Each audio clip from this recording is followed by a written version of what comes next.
हिरव्या गर्द निसर्गाच्या छायेत वसलेलं हे आहे जांभूळ बेट पर्यटन क्षेत्र, अर्थात मराठवाड्यातलं एकमेव विस्तीर्ण आणि निसर्ग संपन्न बेट म्हणून प्रसिद्ध असणारं पर्यटन स्थळ.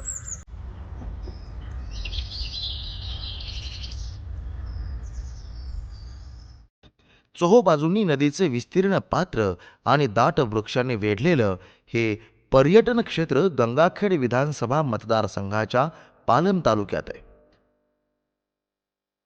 हे ठिकाण पालमपासून हाकेच्या अंतरावर आहे, म्हणजे केवळ 5 किलोमीटर. तर गंगाखेडहून 25 किलोमीटर अंतरावर वसलेलं आहे. सोमेश्वर येथील गोदावरीच्या पात्रात असलेलं जांभूळ बेट हे निसर्गरम्य आणि आल्हाददायक तसेच प्रेक्षणीय पर्यटन स्थळ आहे. इथे